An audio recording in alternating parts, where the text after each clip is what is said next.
Hello बच्चों, मैं शायन अख्तर आप सभी के सामने हाजिर हूँ अध्ययन क्लासेस के यूट्यूब चैनल विज्ञानम से। जी हाँ, विज्ञानम मतलब विश्वास, आपका, हमारा, हम सबका। तो बच्चों, आपको जैसा कि मालूम है, मैं आपके सामने हाजिर होता हूँ मैथमेटिक्स का क्लास लेकर। मगर आज मैं आपके सामने हाजिर हूँ एक ऐसे टॉपिक के साथ जिसको हम लोग कह सकते हैं कि वो आपका नीट में, आईआईटी में या बोर्ड लेवल में सबके लिए इम्पोर्टेंट है। तो आज का हमारा टॉपिक क्या है, उस टॉपिक को हम लोग स्लाइड से देखने की कोशिश करेंगे। तब तक के लिए ये आपके लिए क्या रहेगा, सीक्रेट रहेगा। चलिए, तो हम लोग अपने टॉपिक की तरफ बढ़ने से पहले मैं आपको बता दूं कि आपको साइंस में फिजिक्स भी पढ़ना पड़ता है ना। तो फिजिक्स का आज मैं आपके सामने एक वीडियो लेकर आ रहा हूं, और अगर ये वीडियो आप लोगों को अच्छा लगेगा तो ये वीडियो कंटिन्यूअस चलता रहेगा।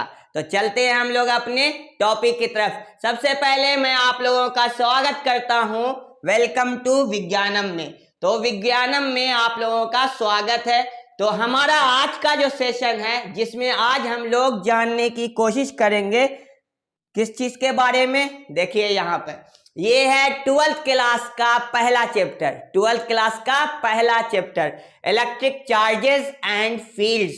इलेक्ट्रिक चार्जेस एंड फील्ड्स, तो इसको हिंदी में कहते हैं हम लोग वैद्युत आवेश एवं क्षेत्र, जिसको विद्युत क्षेत्र की तीव्रता भी आप पूरे भाषा में कह सकते हो।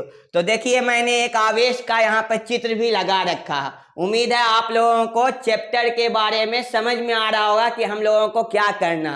अभी भी मैं पूरी तरीके से आपके सामने खुला नहीं हूं। तो चलते हैं हम लोग अपने अगले स्लाइड की तरफ। हमारा अगला स्लाइड है यहाँ पे। चलिए देखिए, कूलम्ब्स लॉ के बारे में, या आप कह सकते हो कूलम्ब बल के बारे में। तो सबसे पहली बात मैं अगर करना चाहूं, कूलम्ब नियम का प्रतिपादन वैज्ञानिक सीए कूलम्ब ने किया था। देखिए, जो जो व्हाइट कलर में लिखा हुआ है ना, वो समझ लीजिए बात इंपॉर्टेंट है, वो ध्यान में रखने वाली बात है। जो जो व्हाइट कलर में मैंने बनाया। अच्छा, ये स्लाइड इस तरह का है कि अगर आप इसका पीडीएफ ही रख लेते हैं ना, तो बिहार बोर्ड के ऑब्जेक्टिव आपके फिजिक्स के तो छूमंतर हो जाएंगे। मतलब आपके ऑब्जेक्टिव बनना ही बनना है, ऐसा आपको मटेरियल तैयार करके विज्ञानम आपको दे रहा। चलिए, तो कूलम्ब नियम का प्रतिपादन किस वैज्ञानिक ने किया था? वैज्ञानिक सीए कूलम्ब ने किया था। कूलम्ब बल को एफ से सूचित किया था। पहले हम लोग पढ़ लेते हैं, अच्छे से देख लेते हैं, फिर अगर कुछ इसमें समझाने की बात होगी तो समझा दिया जाएगा। आप नीट की प्रिपरेशन कर रहे हो, या आप किसी भी कंपटीशन एग्जाम का प्रिपरेशन कर रहे हो, या बोर्ड लेवल के ऑब्जेक्टिव क्वेश्चन को सॉल्व करने की कोशिश कर रहे हो, इस तरह के जो मैंने इंपॉर्टेंट शॉर्ट नोट्स बनाया है ना, अगर आप उसको याद कर लेते हो तो समझ लीजिए आपका काम हो गया। कूलम्ब बल को एफ से सूचित किया जाता। दो आवेशों के बीच लगने वाले बल को कूलम्ब कहते हैं। दो आवेशों के बीच लगने वाले बल को कूलम्ब बल कहते हैं। यहाँ पर कौन सा बल? कूलम्ब बल। चलिए, मैं आपको अगर बता दूं, यहाँ देखिए, एक प्लस आवेश, दूसरा एक माइनस आवेश। क्या है? यहाँ पे आपको माइनस आवेश, ठीक है ना। इन दोनों में आर दूरी पे जो बल लगता है उसको हम लोग क्या कहते हैं? कूलम्ब बल कहते हैं। आपको अगर समझना तो यहाँ से हम लोग स्लाइड पे आके देखते हैं इस स्क्रीन पे। देखिए, एक आपका प्लस आवेश है, एक आपका माइनस आवेश है। इन दोनों को अगर हम आर दूरी पे रखते हैं, कौन सी दूरी पे? आर दूरी पे। अच्छा, आवेश दो तरह के होते हैं, बाद में हम लोग इसको समझने की कोशिश करेंगे कि आवेश दो तरह के कौन कौन होते हैं। तो इन दोनों में जो बल लगेगा ना, बल मतलब या तो खींचने वाला बल या तो धक्का देने वाला बल, या तो इन लोगों में आकर्षण बल लगेगा या प्रतिकर्षण बल। आकर्षण बल, हाँ उसी बल की बात कर रहे हैं, आकर्षण समझ रहे हैं आप लोग, ठीक है ना।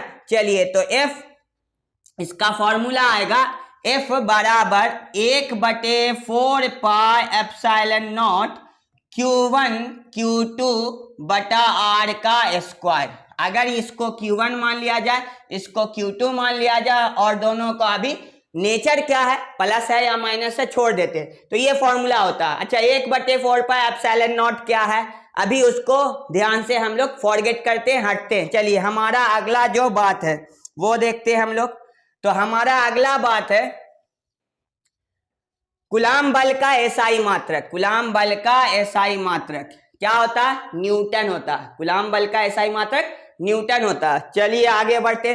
कूलाम बल आकर्षण तथा प्रतिकर्षण दोनों प्रकृति का होता है। अगर आप बात गुरुत्वाकर्षण बल की करते, कौन सी बल, गुरुत्वाकर्षण बल, दो द्रव्यमानों के बीच लगने वाले बल की बात करते या दो पिंडों के बीच लगने वाले बल की बात करते, तो उसका जो आप बात करोगे तो वो केवल आकर्षण होगा, वो केवल आकर्षण होगा। और यहाँ पे जो आपके दो आवेशों के बीच लगता बल है उसमें दोनों नेचर होगा, आकर्षण भी होगा और प्रतिकर्षण भी होगा।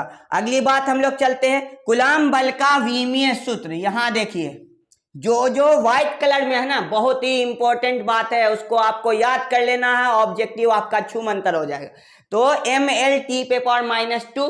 अगर आप लोग को विमीय सूत्र में कंफ्यूजन होता है तो हमारा वीडियो देख लीजिए विज्ञानम पे, विमीय सूत्र का आपको कंप्लीट लेक्चर मिल जाएगा जिसमें आप विमीय सूत्र निकालने के कॉन्सेप्ट को समझ सकते हैं।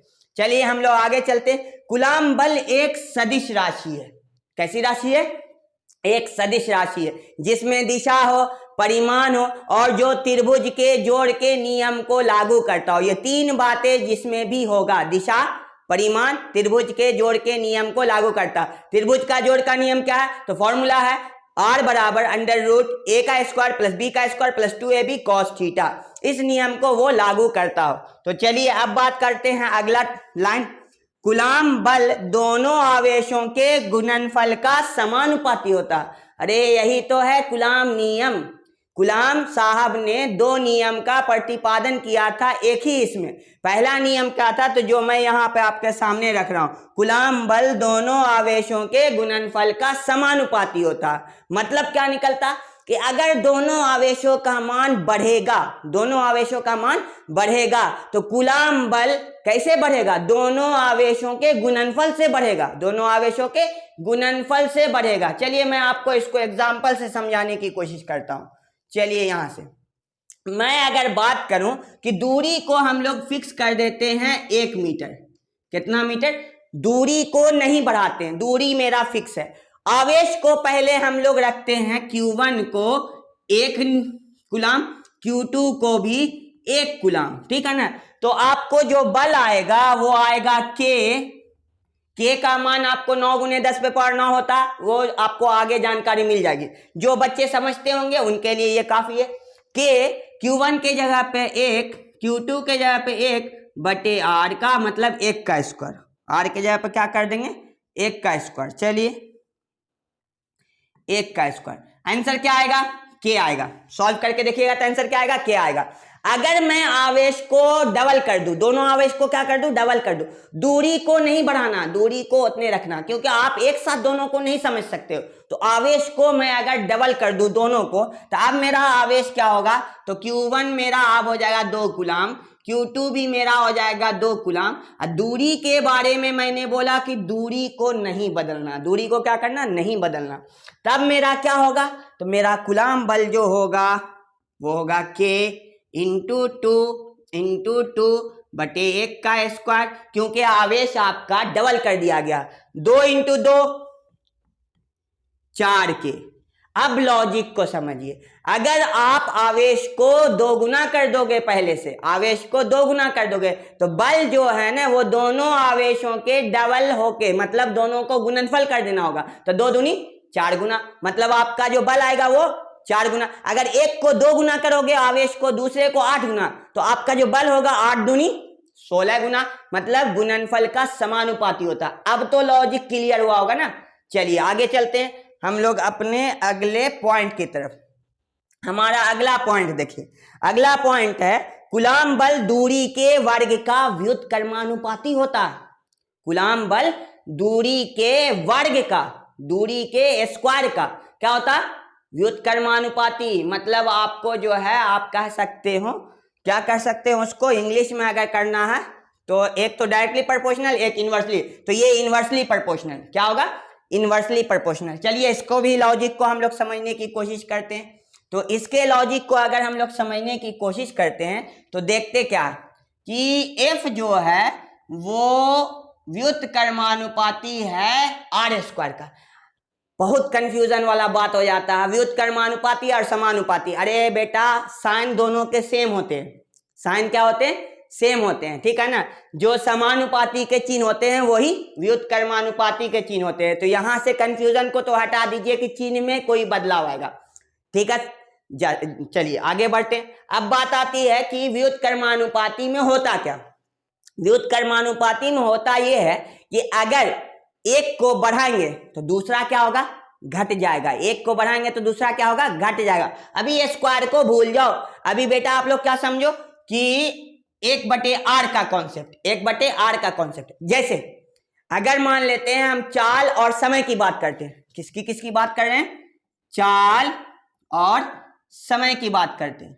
तो चाल और समय एक दूसरे का व्युत्क्रमानुपाती होता है। मतलब अगर आप अपना चाल बढ़ा दोगे, जैसे किसी को ससुराल जाना, मतलब क्या है कि ससुराल जाने की जल्दी है, एकदम खूब तेजी चलेगा तो कम समय में पहुंच जाएगा, ठीक है ना। अब वहां जाके पता चलेगा कि गलत हो गया, जल्दी नहीं पहुंचना चाहिए, जब लगेगा कुटैया तब, है ना।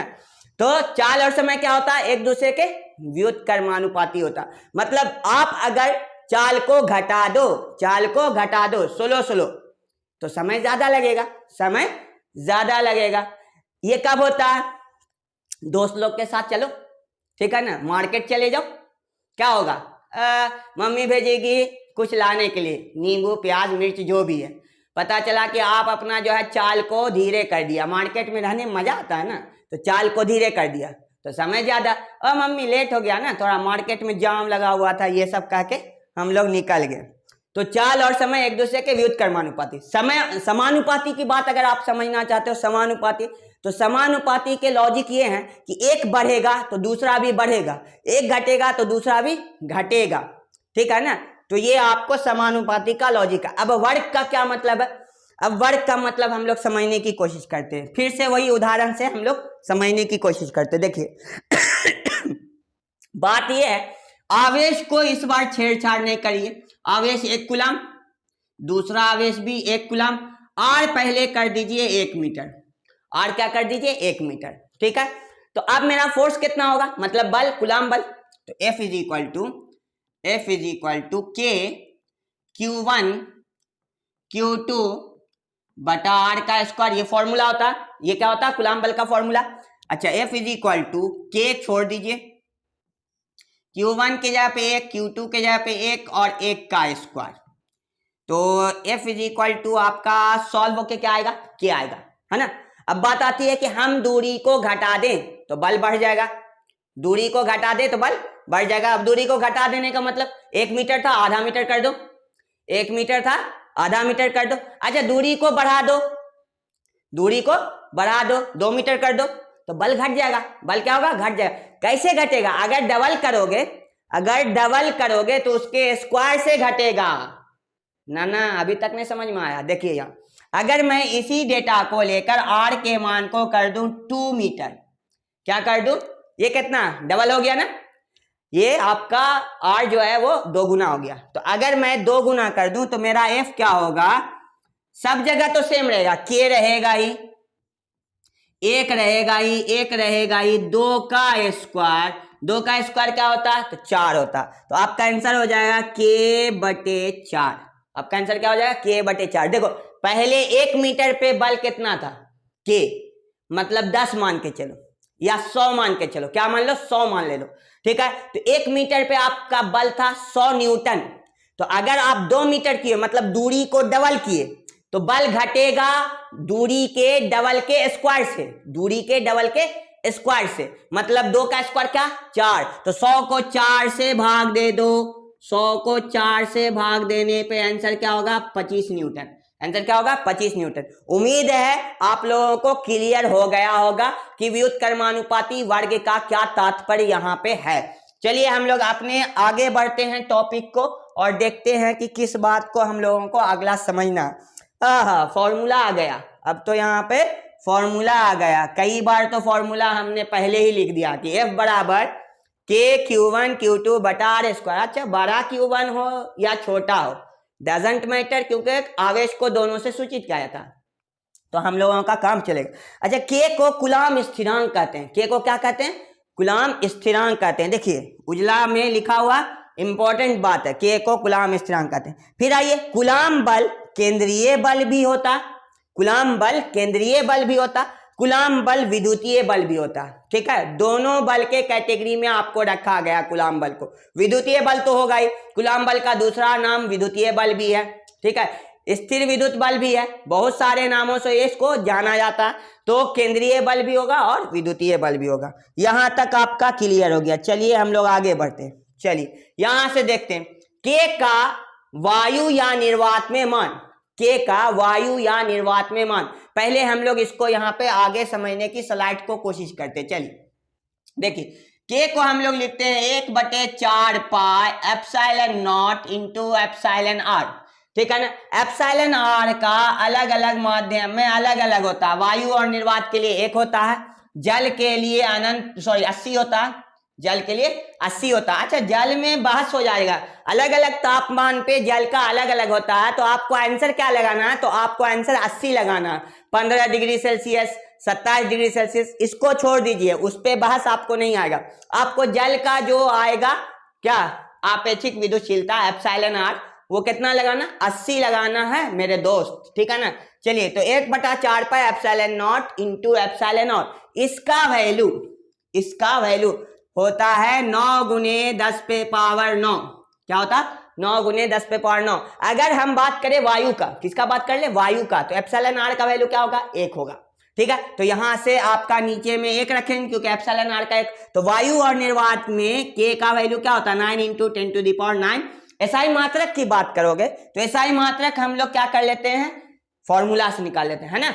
चलिए, तो F बराबर के Q1 Q2 बटे R square, cross multiplication F R square K Q1 Q2।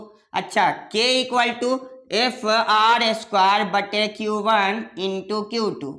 ठीक है यहाँ तक। अच्छा, एफ का होता है न्यूटन, एफ का एसआई मात्रक न्यूटन, आर में मीटर, उसका स्क्वायर, आवेश का कूलाम, दूसरे आवेश का कूलाम। ठीक है ना, दोनों आवेश का कूलाम। लॉजिक को समझो, छोटा आलू केजी में मापोगे क्या? बड़ा आलू को दूसरे चीज में मापोगे? वो भी तो केजी में ही मेजर करोगे ना। वैसे ही आवेश Q1 हो Q2 हो जो भी हो, सब तो आवेश के ही टाइप है ना, इसीलिए दोनों का एसआई मात्रक कूलाम होगा। तो आपका हो गया न्यूटन मीटर स्क्वायर कूलाम पे पावर -2, ऊपर जाके कूलाम पे पावर -2। ये हो गया के का एसआई मात्रक, के का एसआई मात्रक। अच्छा, बात आपको मैं बता दूं बच्चों, एप्सिलॉन नॉट का एसआई मात्रक की बात अगर आप करें, के एसआई मात्रक को आप लोगों को क्या करना? पावर को उल्टा करना, मतलब न्यूटन पे पावर -1 कर देना, मीटर पे पावर -2 कर देना और कूलाम का स्क्वायर कर देना, पावर को रिवर्स मारना। क्योंकि आप देखते हो ना, के बराबर आपको मैं बात करूं 1/4 पाई एप्सिलॉन नॉट होता है, तो एप्सिलॉन यहाँ आएगा नॉट और के वहां जाएगा, तो रिवर्स हो जाएगा एसआई मात्रक। तो एप्सिलॉन नॉट का भी एसआई मात्रक मैं आपके सामने रख दिया। ठीक है, अगर मैं बात करूं के विमीय सूत्र की, जो कि आपको यहाँ पे लिस्ट में नहीं लिखा हुआ, के विमीय सूत्र की, तो के का विमीय सूत्र अगर मैं बात करूं तो देखिए क्या होता है, ml3 t पे पावर -4 a पे पावर -2। ये के का विमीय सूत्र, ये क्या होगा? के का विमीय सूत्र। ठीक है, तो के का वायु या निर्वात में वैल्यू हो गया 9 into 10⁹ newton metre square coulomb पे पावर -2। विमीय सूत्र आपको बता चुके हैं। ठीक है, यहां से अब आइए, यहां से आपका एक नया बात आता है, मुक्त आकाश की विद्युतशीलता का मान। विद्युतशीलता आप लोग एप्सिलॉन को बोलेंगे, क्या बोलेंगे? एप्सिलॉन को विद्युतशीलता बोलेंगे। मुक्त आकाश फ्री स्पेस, जहां पे एप्सिलॉन नॉट ही रहेगा, क्योंकि फ्री स्पेस में एप्सिलॉन आर का वैल्यू 1 होगा। ठीक है ना, निर्वात में एप्सिलॉन आर का वैल्यू क्या होगा? 1 होगा। तो मुक्त आकाश में एप्सिलॉन नॉट का वैल्यू कितना होगा? तो यहां देखिए 8.85 गुने 10 पे पावर -12 फैराड मीटर इनवर्स। देखिए एप्सिलॉन नॉट का एसआई यूनिट की अगर आप बात करते हो, एप्सिलॉन नॉट के एसआई यूनिट की, तो ये तो रहेगा ही, ये तो रहेगा ही, है ना। न्यूटन पे पावर -1, मीटर पे पावर -2 कूलाम का स्क्वायर। एक ये भी होता फैराड मीटर इनवर्स। एक्सप्लेनेशन की बात करोगे तो अभी नहीं मिल सकता, ठीक है ना। हमारा जब फिजिक्स का लाइव क्लास चलने लगेगा जिसमें हम लोग थ्रू और चैप्टर 1 से लेकर थ्रू आखिरी चैप्टर तक, लास्ट चैप्टर तक, जब 12th का क्लास पूरा कर लेंगे ऑनलाइन में, तब आप लोग देखिएगा कि इसका क्या एसआई मात्रक और किस चैप्टर से कहां से आता है, ठीक है ना। अभी हम इस पे बात नहीं करेंगे। तो इसका एसआई मात्रक फैराड मीटर इनवर्स भी होता है, ठीक है। तो के का एसआई मात्रक ये भी आप हो सकता कि मीटर फैराड इनवर्स, उलट देंगे, अरे ये दोनों में उल्टे का संबंध है, ठीक है ना, उल्टे का संबंध है ना। तो अगर एप्सिलॉन नॉट का फैराड मीटर इनवर्स होता है तो के का मीटर फैराड इनवर्स होगा। यहां तक लॉजिक क्लियर है ना। चले आगे, चलिए यहां से हम लोग देखते हैं। अब आइए एसआई मात्रक हम बता चुके हैं, उल्टा हो जाएगा रिवर्स में। यहां भी देखिए सेम चीज आपको बता चुके हैं। अब आते हैं चार्ज के बारे में, आवेश के बारे में, ठीक है ना। हर आदमी चाहता है चार्ज होना, है ना, आप भी चाहते होंगे कि एकदम चार्ज रहे। चलिए चार्ज रहने के लिए है तो रिवाइटल खाइए। चलिए आगे बढ़ते हैं। आवेश को बड़ा क्यू या छोटा क्यू से सूचित किया जाता है। आवेश को बड़ा क्यू या छोटा क्यू से सूचित किया जाता है। चलिए उसके बाद क्या है, आवेश आपका अदिश राशि है, आवेश का अदिश राशि है, ठीक है। अगर आप बात करें आवेश का एसआई मात्रक तो एम्पियर सेकंड भी होता है और कूलाम भी होता है। कूलाम तो वैज्ञानिक के नाम पर रख दिया गया। एम्पियर सेकंड की आप बात करोगे तो मैं आपको यहाँ पे समझा देता हूँ। देखिए हम लोग 10वां क्लास में फॉर्मूला पढ़े होंगे, I = Q/T, ठीक है ना। विद्युत धारा, आवेश की प्रवाह की दर को विद्युत धारा कहते हैं, तो ये फॉर्मूला पढ़े होंगे। तो आवेश = क्या होगा, I × T होगा। विद्युत धारा का एसआई मात्रक एम्पियर होता है, समय का सेकंड होता है, ठीक है ना, समय का सेकंड होता है। चलिए तो हम लोग अपने कारवां को आगे बढ़ाते हैं। चलिए तो आवेश का एसआई मात्रक एम्पियर सेकंड भी हो जाएगा और कूलाम भी हो जाएगा। कूलाम तो आपको बता दिया साइंटिस्ट के नाम। एक फॉर्मूला आता है क्वांटाइजेशन ऑफ चार्ज, क्वांटमीकरण जिसको हम लोग कहते हैं। चार्ज जब भी आपका होगा ना वो क्वांटम नंबर की बात होगी। 1 इलेक्ट्रॉन शेयर हो सकता है, 2 इलेक्ट्रॉन शेयर हो सकता है, 3 इलेक्ट्रॉन शेयर हो सकता है। अगर हम देंगे तो हमारे पास पॉजिटिव चार्ज होगा, कोई लेगा उसके पास निगेटिव चार्ज होगा। मतलब इलेक्ट्रॉन की जिसके पास अधिकता होगी वो निगेटिव चार्ज होगा, जिसके पास इलेक्ट्रॉन की कमी होगी वो पॉजिटिव चार्ज होगा। मगर हम इलेक्ट्रॉन को देंगे या लेंगे जब भी, तो वो आपका नंबर में होगा। वो कैसा होगा, नंबर में होगा। 1 2 3 4 5 6 7। ऐसा नहीं कि आप पौना इलेक्ट्रॉन किसी को दे दो, ऐसा नहीं कि आप आधा इलेक्ट्रॉन किसी को दे दो, ऐसा यहाँ नहीं। बुखार का टैबलेट नहीं है कि जो आप आधा भी खिला दोगे, बच्चा है तो, ठीक है ना। चलिए तो Q = Ne, तो E को क्या कहते हैं, मूल आवेश कहते हैं। E को क्या कहते हैं, मूल आवेश कहते हैं। मूल आवेश क्या, आपको हम कह सकते हैं एलिमेंट्री चार्ज, जो सबसे छोटा आवेश होगा दुनिया में, सबसे छोटा 1 इलेक्ट्रॉन पे आवेश है, उससे छोटा अभी तक आवेश नहीं पता लगाया है ना। तो जो 1 इलेक्ट्रॉन पे आवेश है ना, या आप कह लो 1 प्रोटॉन पे जो आवेश है ना, उसी को हम लोग कहते हैं मूल आवेश, ठीक है। तो मूल आवेश, अच्छा N क्या, N है इलेक्ट्रॉन की संख्या, इलेक्ट्रॉन की संख्या। अब देंगे तो देने वाला प्लस, लेगा लेने वाला माइनस, ऐसा आपको यहां पे आ जाएगा। अच्छा आवेश का विमीय सूत्र, ये बिहार बोर्ड में आपका सवाल बहुत बार आया हुआ। AT ऐसे भी पूछ सकता है, AT किसका विमीय सूत्र है, ठीक है ना। तो आवेश का विमीय सूत्र AT, यहां तक कोई परेशानी नहीं। अच्छा अब बात आती है एक इलेक्ट्रॉन पर 1.6 × 10⁻⁻19 कूलाम का क्या होता है, ऋण आवेश, माइनस में होता है। 1.6 × 10⁻⁻19 कूलाम का। लॉजिक को समझो, यहां पे गलती करते हैं बच्चे, गलती ये करते हैं 1.6 × 10⁻⁻19 का ऋण आवेश, ये वाला ऋण नहीं, इसको ऋण नहीं समझो, देखो यहां पे ऋण होगा, ठीक है ना। 1.6 × 10⁻⁻19 कूलाम का ऋण आवेश, -19 कूलाम, मतलब वैल्यू दोनों के लिए सेम रहेगा, खाली यहाँ पे माइनस में और प्लस में। इलेक्ट्रॉन होगा तो माइनस में, प्रोटॉन होगा तो प्लस में। याद कैसे करोगे, P से प्लस, P से प्रोटॉन, P से प्लस, P से प्रोटॉन। चलिए हम लोग अपने टॉपिक की तरफ चलते हैं, फिर आते हैं। एक प्रोटॉन पर 1.6 × 10⁻⁻19 कूलाम का धन आवेश होता है ना। 1.6 × 10⁻⁻19 कूलाम का धन आवेश होता है, ठीक है। अब ये क्या लिखा हुआ है इसको हम लोग ओमिट कर देते हैं, ठीक है ना। यहां से हम लोग इसको ओमिट कर लेते हैं। चलिए ये जो है ना इसको पता नहीं, छोड़ दीजिए। ये किसी पदार्थ पे क्या लिखा हुआ, हो सकता है लिखने में कुछ परेशानी हुई होगी, तो इसको छोड़ दीजिए, ठीक है, भूल जाइए। हो गया, तो ये भी स्लाइड आपका हो गया कंप्लीट। चलिए हम लोग अपने अगले स्लाइड की तरफ चलते हैं। तो हमारा अगला स्लाइड है ये, देखिए क्या है। किसी पदार्थ पर इलेक्ट्रॉन की कमी होने से वह पदार्थ धन आवेशित होगा। मतलब मेरे से इलेक्ट्रॉन अगर निकलेगा, कॉन्सेप्ट को अगर समझना है तो बहुत बेहतरीन कॉन्सेप्ट है आपके सामने, मैं आपको पूरी तरीके से क्लियर कर सकता हूं कि क्या होता। जनरली आप बात करोगे ना, जितने भी पदार्थ हैं नॉर्मल कंडीशन में वो आवेशहीन होते हैं। वो क्या होते हैं? आवेशित नहीं होते हैं। उनके पास इलेक्ट्रॉन की संख्या और प्रोटॉन की संख्या बराबर होती है, ठीक है ना। तो अब बराबर होती है तो घटता और बढ़ता, अगर इलेक्ट्रॉन घट गया तो प्रोटॉन बढ़ेगा, ठीक है ना, क्योंकि प्रोटॉन स्थानांतरित नहीं होता, इलेक्ट्रॉन स्थानांतरित होता है। एक स्थान से दूसरे स्थान पे इलेक्ट्रॉन जाता है, ठीक है ना। तो बात आती है कि अगर इलेक्ट्रॉन चला गया तो मेरे पास जो दो बराबर चीजें थी उसमें से इलेक्ट्रॉन की कमी हो गई, तो प्रोटॉन तो ज्यादा होगा, तो प्लस वाला ज्यादा, इसीलिए वो प्लस बनेगा। तो अगर क्या बोलता है, किसी पदार्थ पे इलेक्ट्रॉन की कमी, मतलब इलेक्ट्रॉन निकल जाएगा, इलेक्ट्रॉन यहां से दूसरे जगह चला जाएगा, प्रोटॉन तो ज्यादा हो जाएगा ना, क्योंकि दोनों पहले बराबर था, दोनों की संख्या बराबर थी। अब इलेक्ट्रॉन थोड़ा सा निकल गया, प्रोटॉन नहीं निकला, तो इसका मतलब वो उसके पास प्लस वाला ज्यादा, ठीक है ना। फिर आता किसी पदार्थ पे इलेक्ट्रॉन की अधिकता होने से वह पदार्थ क्या होगा? ऋण आवेशित हो जाएगा।